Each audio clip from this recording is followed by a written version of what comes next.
দুই ধাপে বাস্তবায়ন, টানা ৫ ঘণ্টার রুদ্ধদ্বার বৈঠক শেষে ঐতিহাসিক সিদ্ধান্ত, জাতীয় নবম পে স্কেলের গেজেট প্রকাশে নতুন দিগন্ত। বন্ধুরা, বিস্তারিত আলোচনা যাওয়ার পূর্বে এখনও যারা চ্যানেলটি সাবস্ক্রাইব করেননি, দয়া করে এখনই চ্যানেলটি সাবস্ক্রাইব করে বেল বাটনটি অন করে দিন।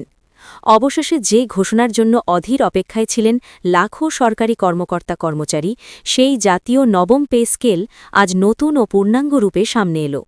দীর্ঘ প্রতীক্ষা, অসংখ্য আলোচনা এবং নানা জল্পনা কল্পনার অবসান ঘটিয়ে সরকার প্রকাশ করল বহুল কাঙ্ক্ষিত গেজেট।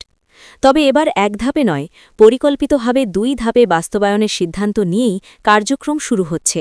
রাজধানীতে টানা ৪ থেকে ৫ ঘণ্টার এক গুরুত্বপূর্ণ রুদ্ধদ্বার বৈঠকে মুখোমুখি বসেন প্রধানমন্ত্রী তারিক রহমান এবং অর্থমন্ত্রী আমির খসরু আহমেদ।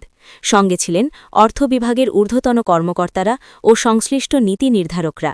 দীর্ঘ আলোচনা, বিশদ আর্থিক বিশ্লেষণ, সম্ভাব্য বাজেটীয় প্রভাব এবং সামগ্রিক অর্থনৈতিক পরিস্থিতি পর্যালোচনা করেই অবশেষে নেওয়া হয় এই যুগান্তকারী সিদ্ধান্ত। সরকার স্পষ্ট করেছে, এই নবম পে স্কেল বাস্তবায়ন হবে ২ সুস্পষ্ট ধাপে। প্রথম ধাপে কার্যকর হবে সংশোধিত মূল বেতন কাঠামো এবং নির্ধারিত কয়েকটি প্রধান ভাতা, যাতে তাৎক্ষণিক আর্থিক স্বস্তি পান কর্মচারীরা। দ্বিতীয় ধাপে যুক্ত হবে পূর্ণাঙ্গ ভাতা কাঠামো, শতভাগ পেনশন সুবিধা এবং বর্ধিত ইনক্রিমেন্ট সহ অন্যান্য সমন্বিত সুবিধা। অর্থাৎ সরকার একদিকে সরকারি কর্মকর্তা কর্মচারীদের দীর্ঘদিনের প্রত্যাশা পূরণ করছে, অন্যদিকে রাষ্ট্রের আর্থিক ভারসাম্য ও বাজেট শৃঙ্খলাও বজায় রাখছে। নতুন কাঠামো অনুযায়ী সর্বনিম্ন মূল বেতন নির্ধারণ করা হয়েছে ১৯,০০০ টাকা এবং সর্বোচ্চ মূল বেতন ৯৫,০০০ টাকা। এটি শুধু সংখ্যাগত বৃদ্ধি নয়, এটি একটি কাঠামোগত ও নীতিগত সংস্কার। বহু বছর ধরে চলা বেতন বৈষম্য, গ্রেড ভিত্তিক অসামঞ্জস্য, জীবনযাত্রার ক্রমবর্ধমান ব্যয় এবং বাস্তব বাজার দরের সঙ্গে অসামঞ্জস্য, এসব বিষয় গভীরভাবে বিবেচনা করেই তৈরি হয়েছে এই নতুন স্কেল। বিভিন্ন গ্রেডে বেতনের ব্যবধান পুনর্বিন্যাস করা হয়েছে, যাতে পদমর্যাদা ও দায়িত্বের সঙ্গে সামঞ্জস্য বজায় থাকে। বার্ষিক ইনক্রিমেন্ট নির্ধারণ করা হয়েছে ৬%, অর্থাৎ প্রতি বছর মূল বেতনের ওপর ৬% হারে বৃদ্ধি যুক্ত হবে, যা দীর্ঘমেয়াদে আয়ের ধারাবাহিক উন্নতি নিশ্চিত করবে। এই ইনক্রিমেন্ট কাঠামো এমনভাবে নির্ধারণ করা হয়েছে যাতে কর্মচারীরা নিয়মিত আর্থিক অগ্রগতি অনুভব করেন এবং ভবিষ্যৎ পরিকল্পনায় স্থিতিশীলতা পান।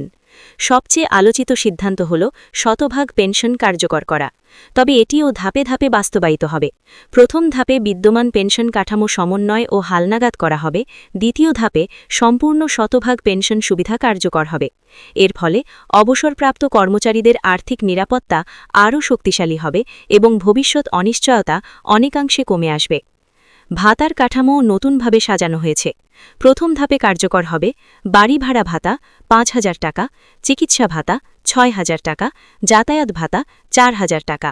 এই ভাতাগুলি তাৎক্ষণিকভাবে কার্যকর করে কর্মচারীদের মাসিক মোট আয়ে দৃশ্যমান বৃদ্ধি আনা হবে।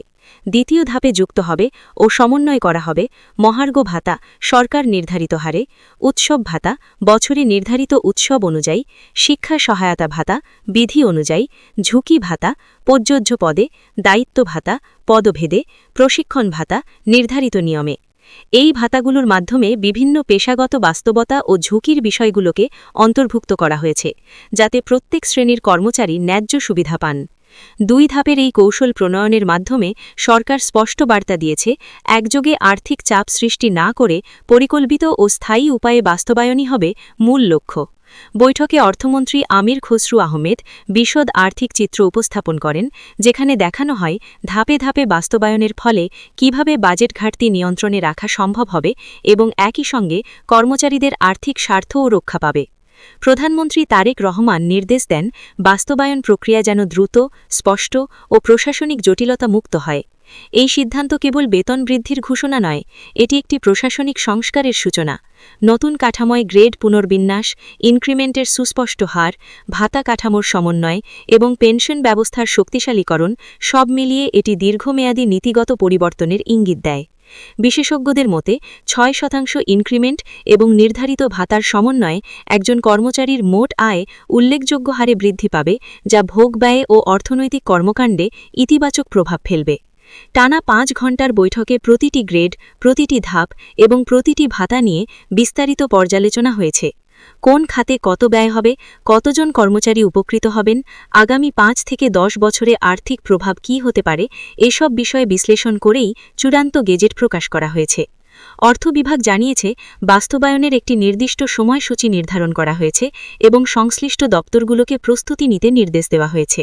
সরকারি সূত্র মতে, প্রথম ধাপ কার্যকর হওয়ার সঙ্গে সঙ্গে লাখো পরিবার সরাসরি উপকৃত হবে।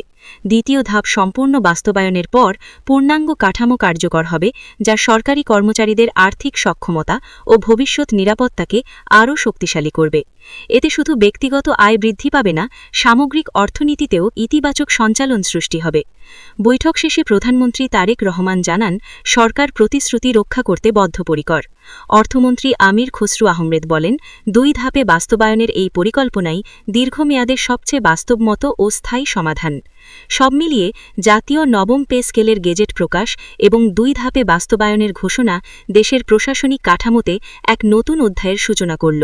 সর্বনিম্ন ১৯,০০০ থেকে সর্বোচ্চ ৯৫,০০০ টাকা মূল বেতন, ৬% বার্ষিক ইনক্রিমেন্ট, পুনর্বিন্যস্ত ভাতা কাঠামো এবং শতভাগ পেনশনের প্রতিশ্রুতি, এই সমন্বিত পরিকল্পনা সরকারি কর্মকর্তা কর্মচারীদের জন্য নতুন আশার দিগন্ত উন্মোচন করেছে। এখন সবার দৃষ্টি বাস্তবায়নের নির্ধারিত সময়সূচির দিকে। তবে আজকের ঘোষণায় একটি বিষয় স্পষ্ট, পরিকল্পনা আছে, রোডম্যাপ আছে এবং আছে বাস্তবায়নের দৃঢ় অঙ্গীকার।